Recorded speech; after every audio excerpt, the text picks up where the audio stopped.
안녕하세요. 김동섭입니다. 4월 11일 아침 시작하도록 하겠습니다. 어제 미국 시장이 폭등을 해서 다우는 거의 7%대, 나스닥은 12%대 올랐었죠. 그런데 오늘 새벽에는 또 마이너스 2%, 나스닥은 마이너스 4% 이렇게 하락하는 흐름이 있었습니다. 미국 시장은 뭐 계속 관세 외에는 뭐 답이 없습니다. 트럼프가 대통령이 되면 뭐 내 맘대로 하겠다 뭐 이런 발언을 예전에 했었는데 정말 내 맘대로 하다 보니 시장이 엉망진창이 됐죠. 특히 상호관세 4월 9일날 발효를 앞두고 11시간 남겨놓고 마음을 바꿨죠. 특히 뭐 트럼프가 지금이 뭐 주식 매수의 뭐 기회다 뭐 이런 발언까지 하면서 바꿔버렸습니다. 이게 또 미국 시장에서는 문제가 있는 거 아니냐 뭐 이런 식으로 조사도 해야 된다 이렇게 얘기도 좀 나오고 있는 상황인데요. 일단 상호관세가 90일 유예가 되면서 어저께 폭등을 했지만 문제는 중국과의 관세 전쟁이 격화되고 있다는 거예요. 이게 좀 심해지고 있죠. 그래서 트럼프 관세에 중국이 관세로 대응하고 있고 그 과정에서 트럼프가 또 125%까지 관세를 매기겠다 했다가 145%로 또 올렸어요. 중국과 미국이 만약 관세 전쟁을 하게 되면 누가 타격을 입을까요? 이건 한 생각을 잘 해봐야 됩니다. 트럼프는 힘의 우위에서는 이길지 모르겠지만 이 중국은 사회주의 국가에 가깝기 때문에 자급자족 사회로 가버리게 되면은 무역전쟁이 커서 더 커가지고 자급자족 사회로 가게 되면 미국이 밀릴 수도 있습니다. 그것도 미국을 생각해야 되죠. 왜냐하면 미국 내 기업 중에서 많은 기업이 중국 내 공장을 가지고 많이 갖고 있거든요. 이건 제가 볼 때 좀 심각하지 않을까 생각이 좀 드는데요. 어쨌든 트럼프하고 미국이 어느 정도 싸움을 멈출 건지 요게 좀 관전 포인트가 되고 있는데 저는 조만간 뭐 멈출 거라고 봅니다. 제가 지난번에 이 관세 유예 전에 뭔가 답이 나올 거다 뭐 그런 얘기를 제가 했었죠. 결국 나왔었는데 지금도 마찬가지입니다. 이 중국과 관련해서도 뭔가 나올 거다. 왜냐하면 미국이 무역 적자를 해소하기 위해서 지금 관세를 올리지만 미 정부, 연방 정부는 다 뭐냐면 빚으로 예산을 운영하고 있어요. 그래서 계속 그 연방 정부 예산을 늘리는 것 때문에 그 미국 의회에서 바로 허가 안 하고 뭐 미국 셧다운 뭐 이런 얘기가 많이 나오는 이유가 매년마다 나오는 이유가 그거거든요. 예산을 늘렸으면 그 예산만큼을 국채 발행으로 해서 자금을 확보해서 그걸 운영을 하거든요. 근데 그 국채 발행에는 매년 늘어나는 이자가 계속 쌓이는 거예요. 그렇기 때문에 국채가 발행이 안 되면 심각한데 지금 그 국채 움직임이 문제가 좀 있다고 하죠. 스카펜센트가 이거를 보고하면서 이 상호관세가 유예된 걸로 지금 해석되는 부분이 있어요. 중국이 국채 매도를 하는 것 같습니다. 그래서 이번에 주가가 폭락하면서 위험자산이 흔들릴 때 안전자산인 국채가 이렇게 방어를 했어야 되는데 오히려 매도가 엄청 많이 나왔다고 하죠. 이 얘기 무슨 말이냐면 미국이 국채 발행을 해가지고 예산을 확보할 수가 없을 상황까지 갈 수 있다는 거고 그거는 결국에 와서는 트럼프가 하는 이 무역전쟁이 실패로 돌아갈 수도 있다 뭐 이런 해석도 해볼 수 있는 거죠.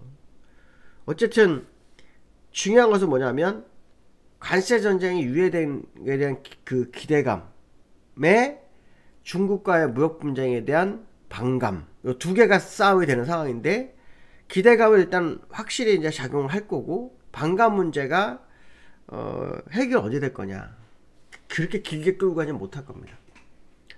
제가 볼 땐 조만간 뭐 협상을 해서 근데 트럼프하고 시진핑하고 정상회담을 해도 항상 트럼프가 뒤통수를 쳤어요. 예전에 트럼프가 중국에 방문했었죠. 그래서 뭐 선물을 수백조 받아와 놓고는 바로 관세 때렸어요. 그러니까 이 시진핑도 그 경험이 있기 때문에 아마 그 뭔가 조절을 확실히 할 거라는 판단을 하고 있거든요. 그래서 그 부분을 한번 우리는 좀 확인해야 될 거다. 뭐 이렇게 말씀 좀 드리고 싶고요. 어쨌든 조만간 제 생각으로는 이번 주가 안 넘기지 않을까. 물론 이건 뭐 답이 아닙니다. 답이 아닌데 그 관세 유예를 하고서 지금 주가가 가야 되는데 못 갔잖아요. 이거 트럼프 생각이 바뀐 거죠. 트럼프의 의지하고 반한 시장 흐름이 나왔잖아요. 그렇기 때문에 트럼프 고민이 될 거라는 거죠. 시장이 이렇게 폭락할 건가? 에 대한 어떤 우려, 뭐 이런 부분이 현실화됐는데, 이거를 반전으로 가져오려고 했는데, 트럼프, 시진핑이 태클을 걸은 거잖아요. 그렇기 때문에 이거를 질질 끌어서 얻을 게 없다라고 트럼프는 생각할 겁니다. 그러니까 트럼프는 시간 더 끌어가지고 어저께 폭등했던 거 부분을 다 상쇄시켜버리면 요걸 바가지로 먹을 수 있기 때문에, 그 부분이 중국과의 관계의 문제잖아요. 그러니까 요 부분을 아마 제가 볼 때는 오늘 금요일이잖아요. 빠르면 주말 안에 승부를 보지 않을까. 뭐 저는 왠지 모르게 그런 생각이 됩니다. 물론 뭐 정상회담을 하지 않은 상태지만 전화통화라도 하잖아요. 지난 멕시코 캐나다하고도 전화통화하고 뭐 결제했던 부분이 있었거든요. 그래서 왠지 모르게 그 부분이 있을 것만 같은 생각이 들거든요. 왜냐하면 주가 폭락도 트럼프가 의지해서 시켰기 때문에 주가 폭등도 시킬 수 있거든요. 트럼프는 그런 자거든요. 근데 예측이 이제 됩니다. 뭐 시장에서 예측 불가라는데요. 관세 유예 만만치 않습니다. 관세 유예를 한 상태 다시 관세로 돌아오는 게 만만치 않거나, 뭔가 협상할 수 있는 시간을 90일 벌었던 거로 해석을 하는 게 맞죠. 그렇기 때문에 90일 동안 관세를 중국 한다? 굉장히 위험하죠. 물론 번복을 할 수 있습니다. 근데 미국에는 애플, 뭐 이런 기업들, 테슬라, 뭐 이런 기업들 상당히 위험해질 수 있기 때문에 절대로 그렇지 않을 거라 저는 그런 생각을 하고 있습니다. 그래서 빠르면 주말, 늦으면 뭐 기간 좀 더 봐야 되겠지 모르겠지만 왠지 모르게 주말 안에 승부가 나지 않을까, 뭐 그런 생각을 한번 좀 해보고 있다, 이렇게 말씀드리고 싶고요. 일단 나스닥의 장기가 7.4% 빠졌습니다. 지금 4.3%로 했지만 약 3% 정도 되돌렸고요. 테슬라가 어저께 20%대 올랐고 20% 올랐을 때 7% 하락했고, 애플도 한 4% 하락하면서 시장을 좀 흔드는 그런 상황이었고요. 그 다음에 지난주 소비자 물가지, 이게 이제 화두가 될 뻔했는데 안 됐어요. 그 중관세 문제 때문에. 소비자 물가지수 CPI가 2.4%가 나왔어요. 시장 예상치 2.5%였고요. 지난달 2.8%보다 0.4% 나왔습니다. 이제 키포인트는 뭐냐면 에너지입니다. 제가 이전에 한번 그런 얘기 했어요. 미국은 유가가 과거 트럼프 때 박살난 적이 있기 때문에 이게 시장에 영향을 줄 수 있다, 뭐 그런 얘기를 제가 한번 했었어요. 왜냐면 그거에 그 마이너스까지 갔었잖아요, 유가가. 그래서 하루 만에 그냥 올랐죠. 그런 상황이 있었기 때문에 트럼프는 유가를 계속 박살낼 거다라는 생각을 했고, 그걸로 인해서 인플레이션을 낮춰서, 왜냐면 유가가 하락하면 휘발유가, 에너지 가격이 낮아지기 때문에 가게에 돈이 좀 생기잖아요. 여유도 생겨요. 인플레이션가 낮아지고요. 그렇게 되면은 연준이 금리나 할 수 있지 않을까, 이런 해석을 또 할 수 있거든요.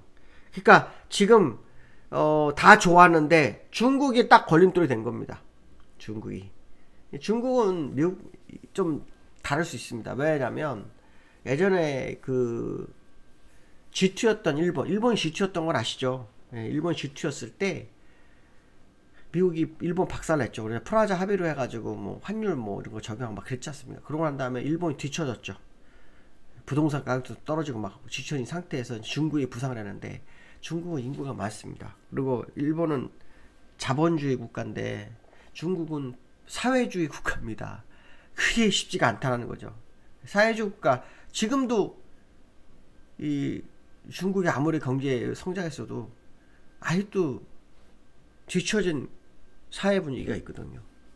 그 얘기 무슨 말이냐면, 그냥 졸라매, 그럼 졸라맬 수 있는 나라입니다. 그러니까 이 다르다는 거예요. 배에 기름이 들꼈기 때문에 트럼프가 원하는 만큼 움직이지 않을 수 있다는 거. 이게 트럼프가 판단 미스일 수도 있다는 거죠.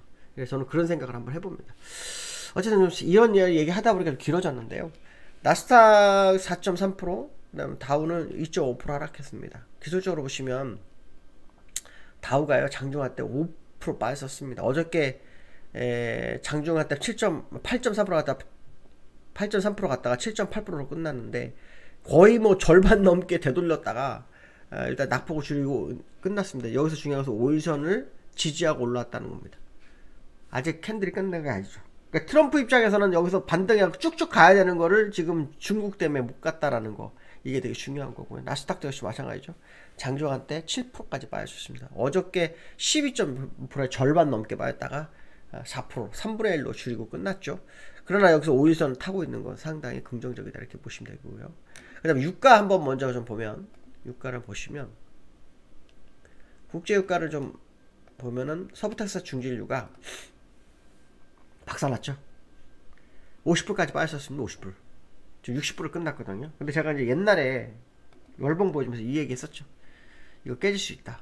이거 깨지면 지금 현재 봤을 때 여기서부터 130불 갔다가 여기 67불 가 있으니까 약 한 70불 빠졌잖아요. 여기서부터 70불 정도 빠진다 그러면 이거 뭐 거의 깡통인 거죠. 그렇죠?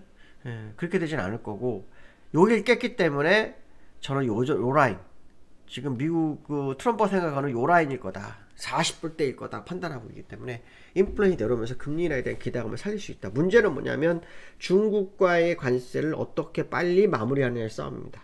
요거 못하게 되면은 트럼프는 자기가 만든 정책에 스스로 함정에 빠질 수 있다. 요거 굉장히 중요합니다. 그러니까 그것 때문에 트럼프도 이제 머리가 복잡할 겁니다. 중국이 저렇게 세게 나올지 모르고. 그래서 오늘 뉴스 보면은 중국하고 뭐 협상할 카드를, 그러니까 협상 가능성을 열어놨다, 뭐 요런 얘기의 그 뉴스가 좀 있었습니다. 물론 뭐 우리나라 뉴스가 100% 다 믿을 수 없지만 뭐 CNN이라든가 그런 쪽에서 나오는 것은 해석해서 나온 거니까 약간 그런 부분이 있다, 이렇게 보시면 됩니다. 그래서 보시면 될 것 같고, 그 다음에 어저께 특징 중에 하나가 뭐였냐면 엔비디아가 오늘 어떻게 끝났나요? 엔비디아는 제가 못 봤는데 엔비디아는 5.9% 빠졌습니다. 엔비디아도 장중할 때 어저께 상승폭 다 내줬었습니다. 어저께 그 18% 올랐잖아요. 13% 받았다고 올라왔는데요. 이 엔비디아에 대한 중수출 규제를 트럼프가 풀었습니다. 그 H20이죠? H20라고 그렇게 읽어야 되나요? 저사양 그 HBM, 그거를 중국에 수출을 열어줬다고 합니다. 미국의 대규모 AI 데이터 센터를 투자를 약속했다고 하죠. 그래서 그걸 열어줬다고 합니다. 여기서 핵심이 뭐냐면 여기에도 저사양 HBM이 들어갑니다. 우리나라가 중요하죠. 그러니까 우리나라 오늘 삼성전자 하이닉스가 엔비디아로 돌파하고 열리는 게 현실이라면 오늘 국내 시장 흐름을 한번 볼 필요성이 있겠다, 이런 해석을 할 수 있죠. 그래서 오늘 삼성전자의 어떤 뭐 그 흐름을 좀 볼 필요성이 있죠. 그래서 어제 삼성전자가 그 오르긴 올랐죠. 어저께 삼성전자 일봉상으로 보면은 올랐어요. 어저께 약 8%, 9%까지 가는 그런 흐름이 있었는데 시간에까지 약간 밀려서 끝났거든요. 근데 외국인이 수급이 없습니다. 외국인이 수급이 들어오는지 봐야 됩니다. 근데 월봉으로 보시면 5월선 탔거든요. 제가 말씀드렸잖아요. 이게 깨지기 쉽지 않다고. 이게 진짜라 그러면 삼성전자는 기회가 온 거다, 이런 해석을 해봐야 될 것 같고요. 어저께 국내장에서 코스피가 올랐지만 외국인은 별로 안 샀어요. 이게 삼성전자를 안 사서 나타난 거거든요. 그래서 외국인이 이 삼성전자를 다시 걷어주는지가 시장의 관전 포인트가 될 거다, 뭐 이런 말씀 해드릴 수 있을 것 같습니다. 오늘 여기까지 하겠습니다. 감사합니다.